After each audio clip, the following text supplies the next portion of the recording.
Welcome back to another episode of The Hit.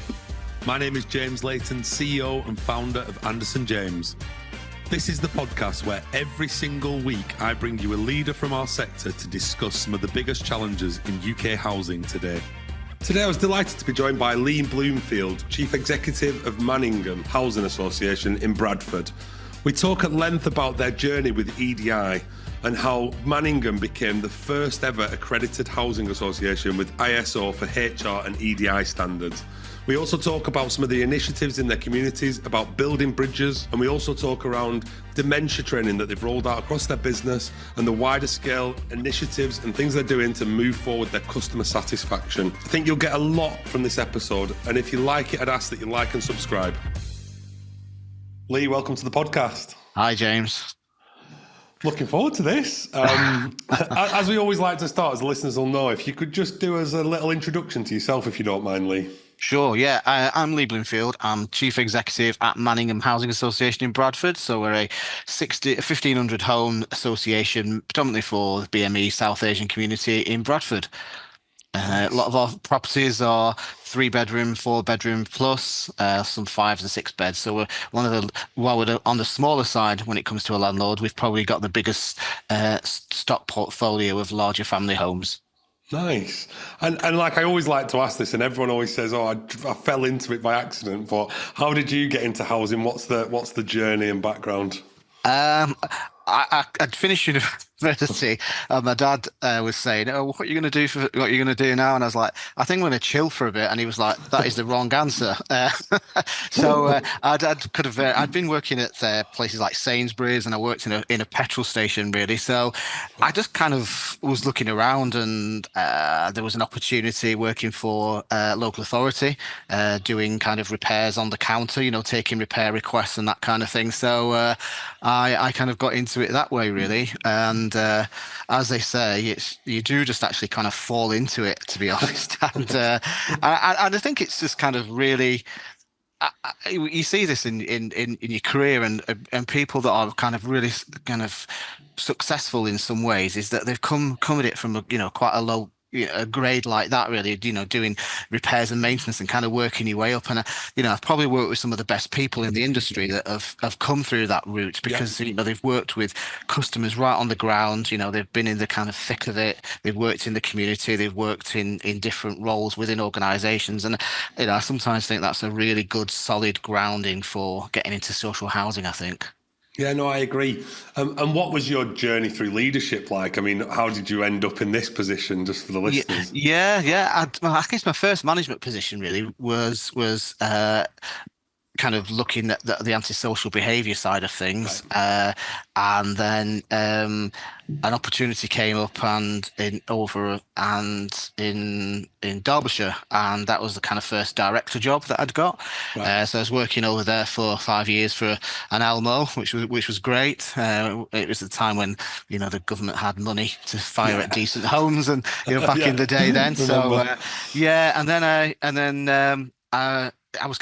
I did that for 5 years, and it was kind of like you're living away from home in the week and traveling and things. So, and the job came up in Leeds, working for Leeds Jewish Housing as chief executive. So that was my first kind of jump into the top exec role really. So I was there for just over 4.5 years, and then the opportunity came up in Manningham in Bradford. They'd just been recently downgraded by the regulator to a G3 V2 non-compliant, so they were looking for someone to work with the board and work with the exec to turn things around really. So that's how I came, and 6 years later I'm still here. Amazing. Sometimes I think when you turn something around from a really low base, you do, and you've got to the position where we've got, and I know, we're talking about accreditations or those kind of things, and you're quite reluctant to sometimes let these things go because you've built up such a good place. What was what's the journey been like? You joined in 2018, did you? Yeah. What's it been like? I mean, you inherit a business like that. What's been some of the fundamental transformations you've had to do to get it to where it is today? I think there's a few things. So we had to kind of starting off really was the infrastructure stuff because, Right. when you've been down to a G3 and those kind of things, and your staff feel really deflated by that kind of Yeah. thing because particularly the frontline staff where they've worked really hard to provide really good services and operations and performance-wise, the organisation was doing really well. It was just a lot of the infrastructure around governance and assurance that the regulator, took umbrance with really. So really, it was about working with the board and the exec to kind of deal with the infrastructure stuff and get the board to where we should be, and get the confidence of the regulator, get the confidence of the funders back, those kind of things. So Yeah. quite a big job in the first kind of couple of years. And then really, once you've done that and you kind of get back into that compliance mode, and you've got the kind of you've had your IDA and you get back to a G1 V1, you can then start to look at the bigger picture outside the Yeah. organisation then. And I think that's kind of what it. But to be honest, it wasn't difficult because I had a really, really good exec team and also a board that were, hungry to see that change and hungry to see, because we had new board members come on and they were hungry to see it get back to where it should be. So the journey wasn't massively difficult. It was just a bit kind of bumpy, is How the word. important is that relationship with your board? I ask this quite a lot, but I mean, how important is that relationship with you and your board? I think it's critical, to be honest, and I've always kind of said that it's a two-way thing, really. Your exec run the organisation on behalf of the board. The board are there to set the strategy and expect things to be delivered that they've agreed. So I think really that openness and transparency for me is always, you just don't, if there's something that you feel you need to bring to the board, bring it and have those honest discussions. I think, and I think it's always paid off for us at Manningham. Really. Amazing. Good. And you mentioned the accreditation. I know we spoke off camera a little bit about this, but the Yeah. first housing association to get an accreditation Yeah. and an ISO for HR and EDI standards. Yeah. I had to Google it, so I imagine the listeners won't have heard loads about this. But Sure. talk to me about what that means, what it is, Yeah. why it's such a proud moment, because that's Sure. amazing. I mean, the fact that you Yeah. spend so much time. It came about because about 3-4 years ago now, we put ourselves forward for a customer service accreditation from the Centre for Excellence. And when they came in, it's always one of those things you think, what are they going to find or what they're going to say? But we did really well and got so many compliance plus areas for customer service and customer experience. As part of that, they asked if we wanted to undertake running alongside of it. Do we want to do an EDI accreditation? So we thought, well, actually, we think we're quite good at EDI. It's one of our key strengths, but maybe it'll tell us differently, and that'll be interesting and that'll be useful because we can use that feedback to better things, where we need to. We did really well on that accreditation as well. So we got 2 accreditations going at the same time, got them. And every year after that, you have to have a reaccreditation. So they come in and do that. Have you acted on all the recommendations they made in the last one? As part of that, the EDI accreditation that we had was becoming obsolete and being replaced in time by this kind of this new accreditation, this ISO one, which was it was linking kind of people and inclusion into it really. So it was about looking at your HR processes, your kind of staff satisfactions, how diverse your organization is, and also bringing that EDI element within HR as well. So the assessor thought we were in a really good place to go for it really. And I think when you're one of the first to do this, there's always a bit of apprehension and nervousness about if we don't get this, you've got a bit of kind of egg on your face really. But no, we and we've done a lot of work around HR, so we knew that from a process point of view, we've done a salary benchmark review, we've done a terms and conditions review, a reward and benefits review with our staff, and they've been included in all of that. And our staff satisfaction levels were really high. I mean, I remember one of our board members saying, I'd kill for this in my organisation. How are you doing these things? So But so we knew we were probably in a good place to do that. So we put ourselves forward, and then we were told, you were the first in the world to get this accreditation. And when you think, really, I was the first in the world. Yeah. Can I have that in writing, please? Before we put anything out there, can we have it in writing? Which we did. So we were able to then publicise it. So really, it was about Amazing. looking at all aspects of your organisation in relation to HR, process, people, culture.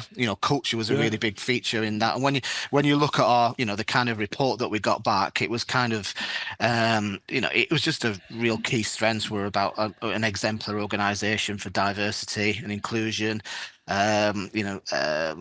Staff are really are pleased to work for us. The culture of the organisation is one where people feel valued, respected, and treated as individuals. So, all those really positive things that we'd built up over the last, I guess, 5 years, really came to the forefront of that. And the accreditation, I hope you don't mind me saying this, but the No. accreditation comes after a lot of hard work, right? So Yeah. these things, so Yeah. what were some of the things that you've worked hard on to be not just accredited, but a world-class organisation when it comes to EDI and when it comes to culture? What do you think were some of the things that you did to make Well, that a reality? to be honest, we haven't concentrated on any specific thing. So what we've concentrated on is about strengthening people and culture within the organisation. Really valuing staff, their investment, their training and development, how we deal with appraisals linked into our values as an organisation. Having that openness and transparency between the staff and the exec and the board. And we have things. Just an example, we have things where we have joint get-togethers with the board, staff, and things, and creating that. Getting rid of that us and them culture, I think, was a real kind of sea change in how staff felt valued as part of the organisation, because there wasn't, people sat upstairs in an ivory tower type of thing. We were visible, we were visible, approachable, and we just kind of set that kind of culture really that we wanted. So, and I think, being a BME organisation, we're always mindful about diversity and inclusion Course, as well, because our very foundation was built on that, really. Built for a very specific purpose to provide housing and homes and communities for people that couldn't access it in the mainstream in the way that they needed to. So I guess when you say when diversity runs through our core, I guess it has always done, really. I think over the last 5 years we've just really built on that and looked at the external environment, what's going on out there, and what is good practice, I think one of the other sea changes is we're not having a really big specific HR function. So we kind of outsource a lot of our HR for things around advice and it's that culture where our managers manage people. That's the difference. We don't have an HR department where everyone can just run to if they've got a specific issue. We deal with those as ourselves as well. So that's made a big difference as well. Yeah, and do you think it's important that your values are aligned with wanting to be an inclusive employer? What I mean by that is sometimes we try and shine a light on one element we're going to fix, and then we take the light off all the other elements, and we're good at that as a sector. But how important is it that it is just part of your day-to-day makeup, and that is actually why you've got an accreditation? It is, and we don't have that many. We don't have that many values. We've got really 4 core values. And embracing diversity is a big part of that. So what we try to do is not make them a kind of they're just there on the website and no one really deals them. So, for example, when we do our annual appraisals, we ask staff to give specific examples about anyone in their role. So myself down to the chair, myself down to our estate caretakers. Tell us how. Give us an example about in day-to-day how you feel that you've furthered diversity or embraced diversity in your role to meet these values. Give us an example of something you've done. So we try and keep it alive like that. So when we log on every day, we get different values that flash up on our screen. So you can actually see them every day when you kind of log on. So it's those kind of things really that we keep them as a living, breathing document and make them part of our appraisals and one-to-ones. Yeah, and have you seen? I mean, it's like you say, it's been a thing since you started the organisation. However, have you seen that being representative of the community that you serve from a diversity perspective has strengthened the bond in the communities with your tenants and the customer service, or Yeah. is it just a byproduct of and a good No, thing to have? I think it's because we've strengthened it through our community investment work as well. But So, kind of our, Building Bridges Bradford project, we looked at, what wasn't being delivered out there for some of our communities. We looked at, we targeted 32 wards ranked in the top three most deprived in the country, right. and looked at where the gaps were. Looked at some of the big things around mental health. Probably, engaging with more Black and Asian women around business. So the big things that we really wanted to concentrate on was, I guess, this leveling up, as the terminology became. I think, that's exactly why 37 years ago Manningham was created. It was about leveling up. So we probably coined the word before the government even thought about it in that respect. And you talked about building bridges. Just explain what it is Yeah, in layman terms, and also keen to understand what some of the key successes and yeah, sure. challenges are setting that up's been. Yeah, it was really to kind of, I guess it was around bolstering community resilience Right. and enhancing awareness across culture, and ethnicity communities, and challenging racism and prejudice, and community through and community division through a range of like social action activities really. So so a lot of this was delivered during COVID, so that was a challenge because we had a I lot bet. of as we know now, people suffering from mental health and those kind of issues around a COVID time. So we delivered it across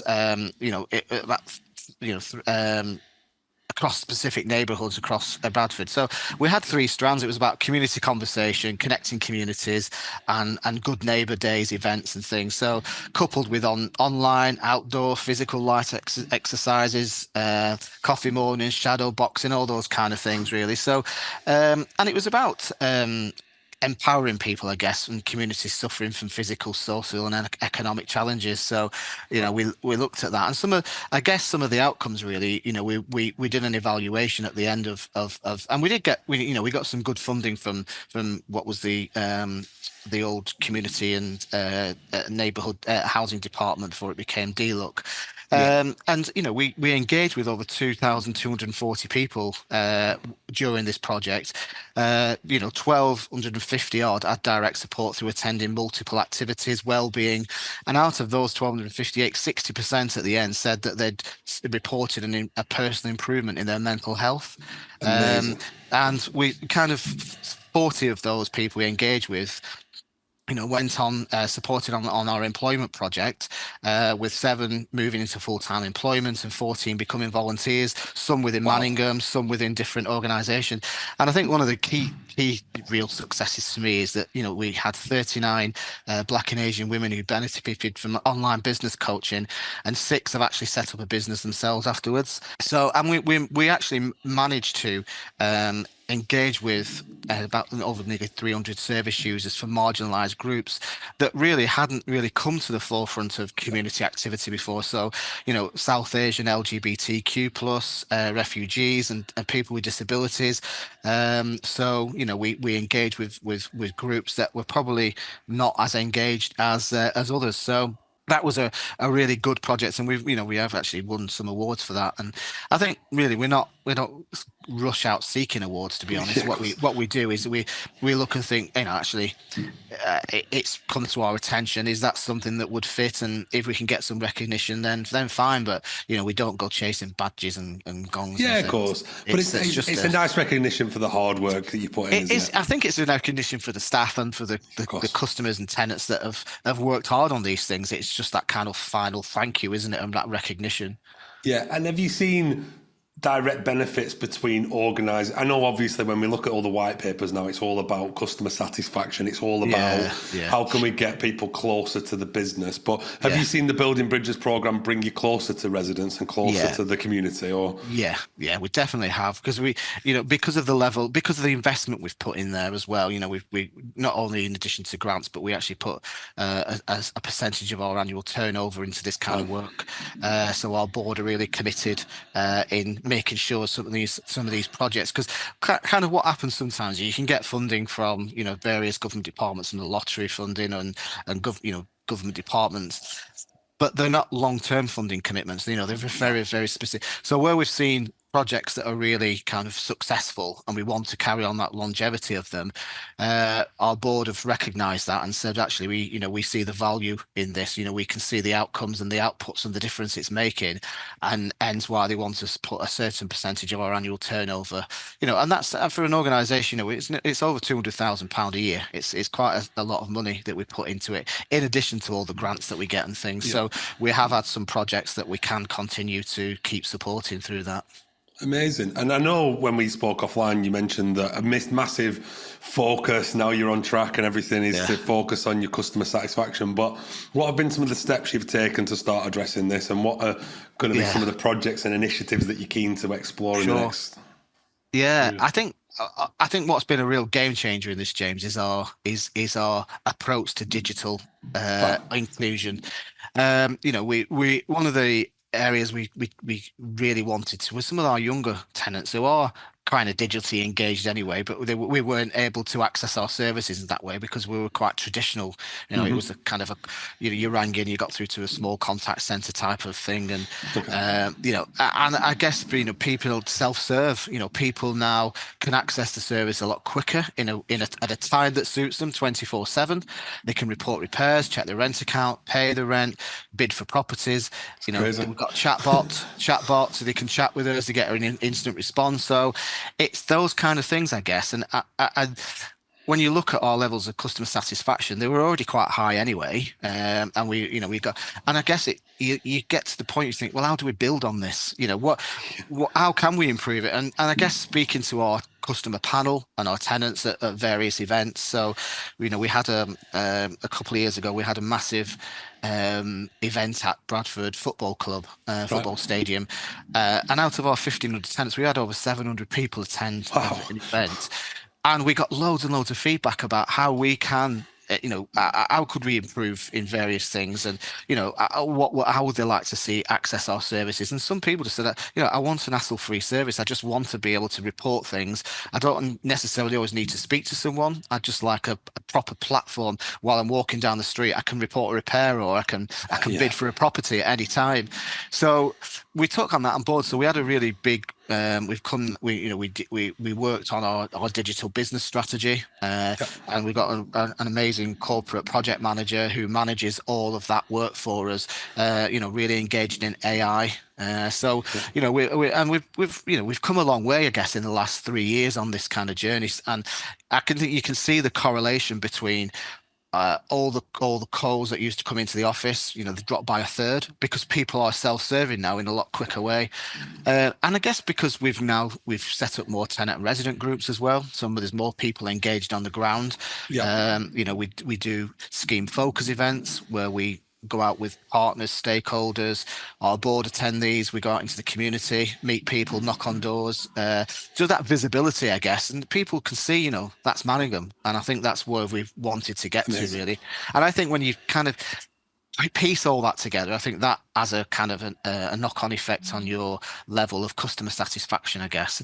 And when you look at our corporate project man is quite keen on our Google reviews, and at the moment out of the 5, we're coming at 4.7, so we're really high, and she's quite keen to look at them in relation to our competitor organisation, not competitors, our partner organisations, locally and regionally, and how we fare against that. And I think when we look at that, I just think we're doing something right here, because those reviews are, and the touching thing is they're quite often about very specific staff as well that have helped them, and they've taken time to feed back into the organisation what a great service they've received. Yeah, I mean, I remember going back, I don't know, 10, 12, 15 years, whatever, and we were still doing repairs on a piece of paper that someone picked up from the office. And like, surely digital's the way for us to get more time with residents, get more time with the communities, because actually you're forcing people to not have to do things that's quite intrusive in someone's life, and actually spending all of your money and capital on stuff that you can add value at. Absolutely. Yeah, absolutely. Yeah, and we try. What we say we're trying to provide a hassle-free Yeah. housing service that people can access in a way that suits them.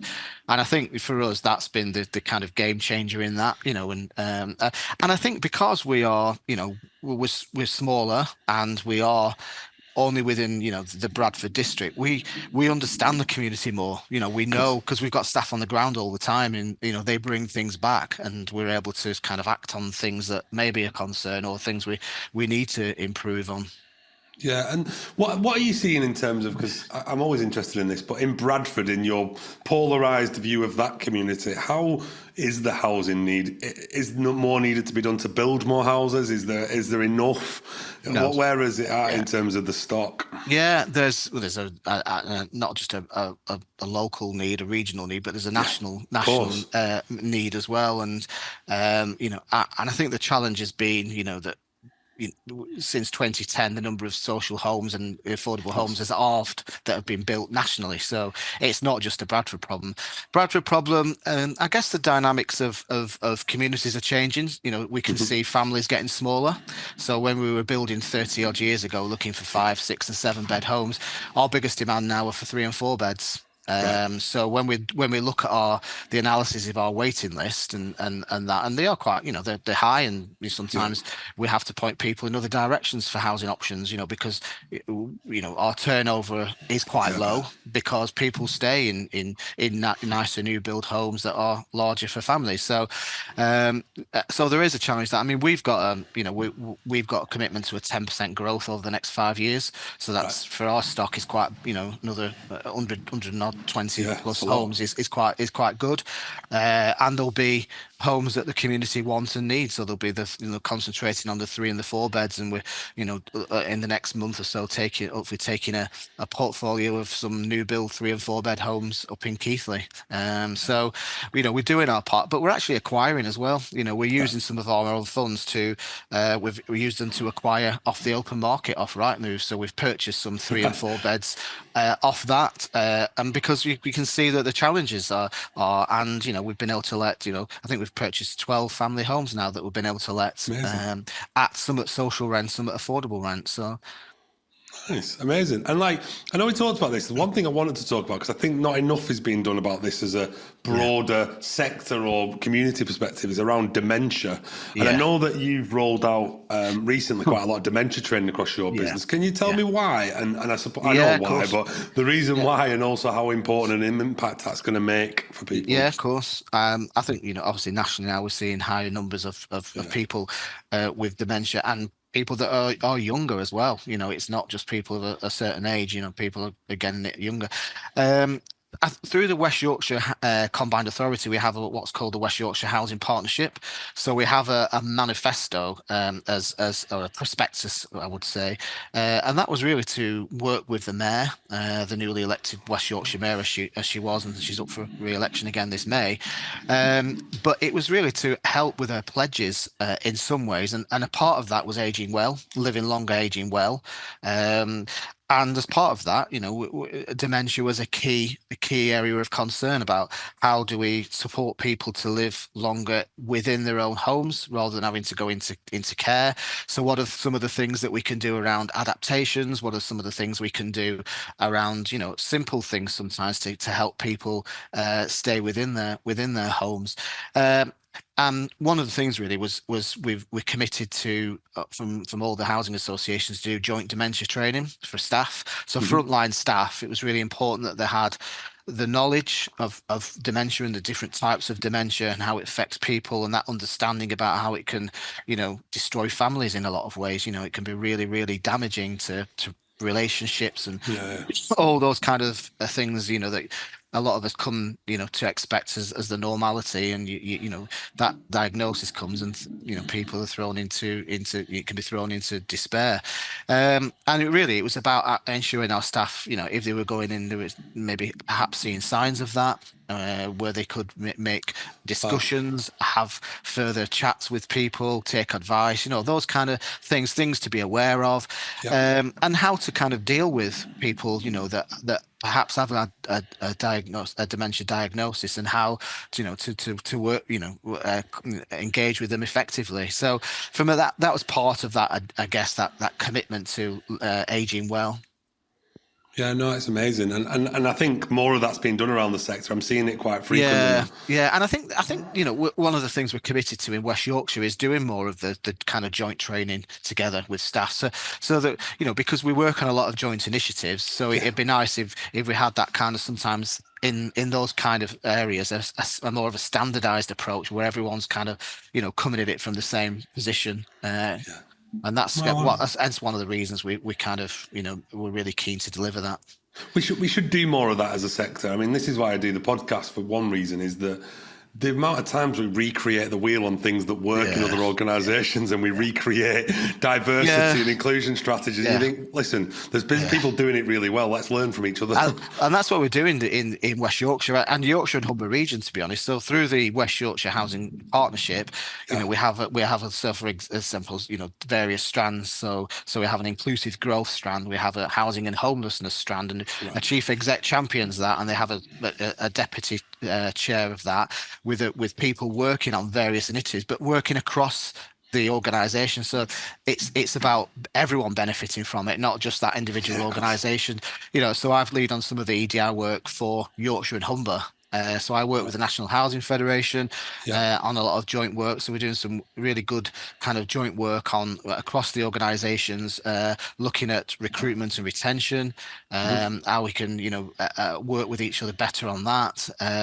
Things and some practical things. The planning, how the organisations can work together to do have a presence at Leeds Pride, Bradford Pride, and all those yeah. kind of areas, and about how we can join together and pool our resources to get that maximum outcome really. Yeah, and you mentioned it on the recruitment and retention. I've done a lot of work with other housing associations on this, and I've still not figured out what the actual plan is because I think what you said earlier is bang on is that do all of the things really well, but Yeah, don't focus on one particular thing. yeah, But when you think about recruitment and retention, how do we become more inclusive in a recruitment process? Because I see it time and time again yeah, and without criticizing our sector, because I think we're very good at this.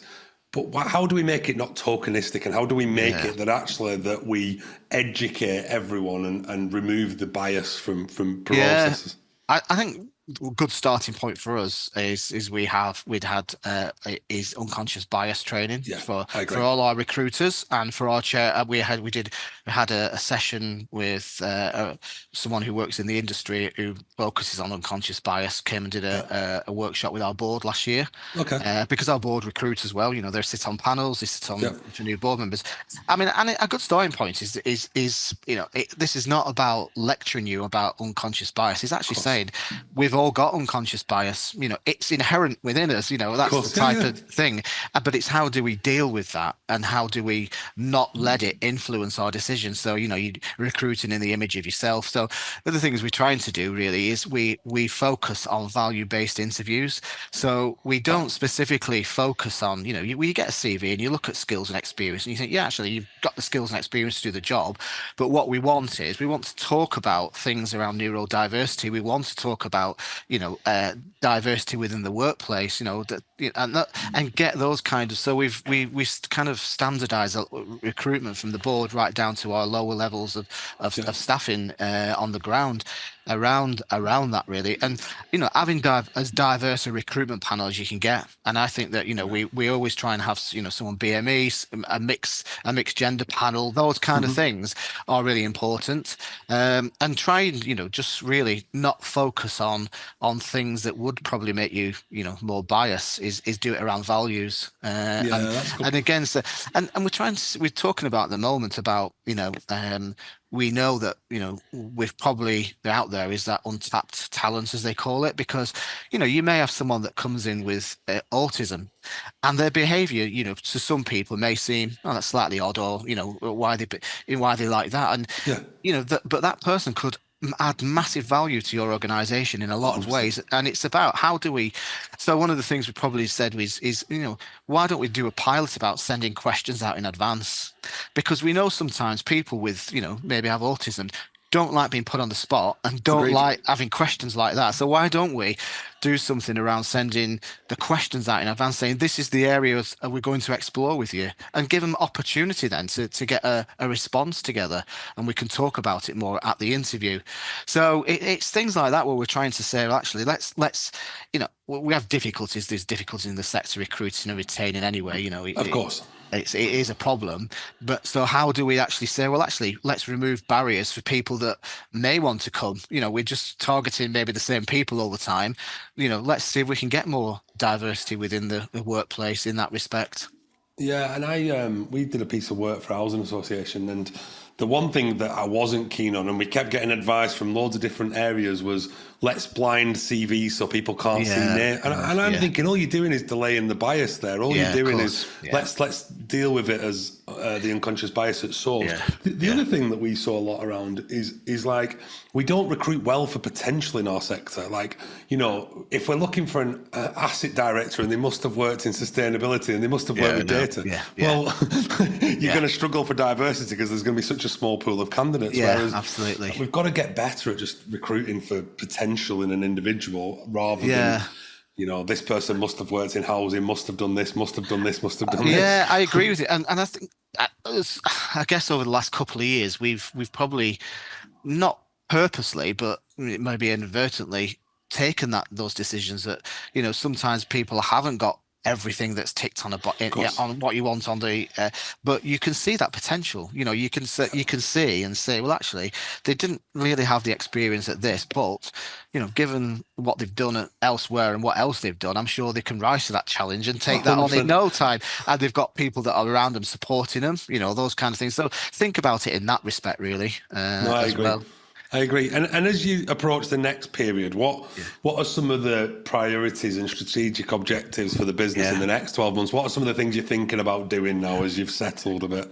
Yeah, I think for us is around growth and providing new homes. We've focused a lot on infrastructure stuff for a long time, and we only kicked off our growth 18 months ago now, really. So key focus really in the next few years is getting our money spent that we've earmarked for growth and development, so we can help address the shortage of housing out there and get people into homes. I guess for us is the next few months really is about, we're involved in various, so through BME National, through the National Housing Federation, is trying to influence. So at the moment we're meeting the chief executives of the West Yorkshire Housing Partnership. We're doing it in threes. We're taking the candidates for the election. So 3 are going to see the Conservative candidate. 3 are going to and talk to them about housing policy and housing strategy and how we can work with them to support them. Obviously we've got a kind of perhaps a change in government in the next year or so, perhaps the next 8 months, 9 months, and about trying to be part of those discussions about their housing policy, and really engage with them on that level, really. So getting out, meeting our MPs again is a real focus on that, and continuing to improve our digital is a key focus for us as well in the next, and I think the big, if you said what is a big challenge for us, I think, consumer regulations in from April, and that's kind of a game changer in the way we're expected to look at things. I think we're in a really good position for that because of everything that we've done. And I think there's probably be lessons to be learned from the first pilot, the first IDAs on that. So really, I guess, really keeping an eye on consumer regulation and tenant satisfaction, because perception is measured in a different way under this than it was previously. So looking at how that kind of manifests itself is going to be a real priority for us as well over the next 12 to 18 months. Amazing. And as we just close out, I suppose a couple of things I wanted to ask you is, you've achieved loads in your career to this point. What are you still keen to achieve moving forward? Like, because you're doing loads on boards and vice chair of the housing diversity. You're doing loads. I stepped down last year. Yeah, I was vice chair for nearly 6 years on that. Yeah. But you've done so much to this point, and you're still continuously driving yourself to get this positive change into our sector. What's important for you now next? I guess important for me is I guess working on, I'm really kind of keen on the BME housing sector. So for me, I'd like to us to play a bigger part in that by Yep. influencing strategy, policy, and looking where there is adversity in society and in our communities, and how do we work with, people, the elected people like the mayor, the MPs, the new incoming government, to address some of these real challenges that still exist, that really have manifested themselves. COVID elevated all that disparity, racial disparity that we've got. So really, I think playing our part in that, and one of our, I think in our previous core strategies about being a voice for the BME community. So I think that as a core objective is still really important for us as well. So yeah, I'm keen to still be around championing in that, and I think when you look forward to coming into work every day and actually, looking at these challenges and being part of a team that deals with them, it does give me that kind of oomph to get out of bed and make a difference. And you've still got bundles of energy for it as well. I could tell like you really want to make change and positive reinforcements in it. I guess so. Because and people would think it was remiss if I didn't ask this question, but because you've kind of got EDI running through the veins of your organisation and you really have like nailed your part of that, what can other housing associations do to prioritise their diversity and inclusion? Like how and how do they do it, I suppose? I think there's through the National Housing Federation's EDI data tool, and most organisations, I think it's 90% of housing associations have now input, and for some it's been a real shocker because of I would say because of the lack of diversity, but I mean some of that is geographic because of where they are geographically in relation to perhaps around ethnicity and that kind of thing. So of course. So I guess we've got the chief execs group for the National Housing Federation, which people are signed up to. So I think the work that we're doing, and it's about now learning from the ones that do well. So we put the olive branch out there to say come and speak to us if you're struggling on a particular area. Why not speak to someone who's doing really well in that area? And I think we need to get better at doing that. And I think organisations, generally need to, not be defensive about the fact that they're struggling with diversity. Is actually be honest and say we're struggling on this area. What are some of the exemplar organisations doing here? And I think we're getting to that stage through the National Housing Federation's EDI group network. And as I said, there's a lot of engaged chief execs that are really kind of committed to trying to do that really. And I think as a sector, I think at one time, prior to 2010, we were probably at the forefront of, in a lot of ways of leading change around EDI. But, since 2010, I think, because it wasn't necessarily a regulatory requirement around EDI, it was one of the things that probably fell off the radar to a large extent.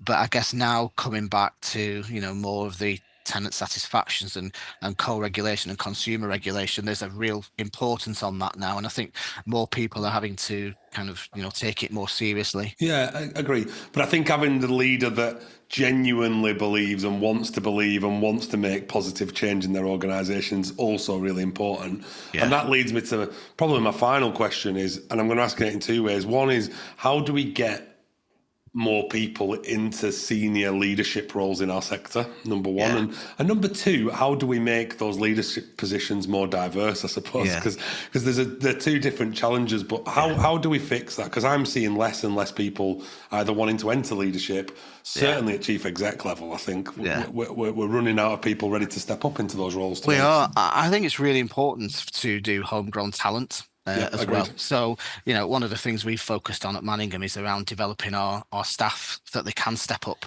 to make it more diverse. So, when we started, we really, we had not much diversity in relation to gender. We didn't have any women in any kind of managerial position or supervisory position. So, and now we've got to the stage where we've got an operational managers group, and I think it's about 60% women. So that, doing that through training and development and those kind of things, and encouraging people to be, get the qualifications and really supporting them, and their personal development is really important for that. And we've seen people now that came to us as officers that are now managers, because we've homegrown that talent and made it a good positive place to work, where we invest in people. And I think, you know, we've managed to be successful in that. So I think sometimes you've got to actually grow the talent yourself, because it's not, you know, it doesn't always come running to you, or you don't always find it out there. But I also think, you know, that there is something around, you know, there's still things around unconscious bias out there. When you look across senior leadership teams, you know, the National Housing Federation's EDI data tool tells you one of the key focuses, challenges for the industry, is around more ethnic diversity within senior leadership. It is still really poor.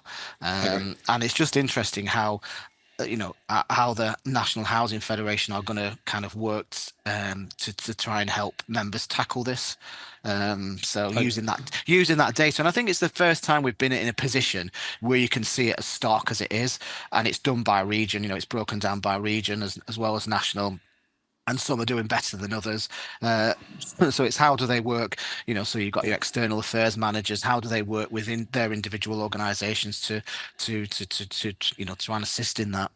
Yeah, and I think as a final point, I think it's about organisations flexing briefs as well, because as a recruitment organisation, and I don't typically talk about recruitment on here, but I think I'm finding that the briefs aren't flexing. We're not looking for people outside of our sector, and therefore, if you're looking for a, I don't know, director of asset management, and they've got to have worked in this sector before, well, you're going to be fishing from the same pool. So it's never going to change. And the problem is then people move about from different organisations, so you just create a gap somewhere else, and they've got a problem with recruiting. You know, it's that knock-on effect. So I agree, and you know, we've taken people that have come out of sector, you know, as well. So I think you have to. And particularly around finance as well, you know, people, particularly in finance, can bring, you know, out of sector experiences. You know, if they worked in commercial sector, it can be great experience sometimes. And people that have worked in, you know, private building companies or private construction companies, IT, technology, sustainability, there's loads of areas. They might not tick that box. I've worked for a housing association, delivered, you know, an asset management strategy. You know, they might,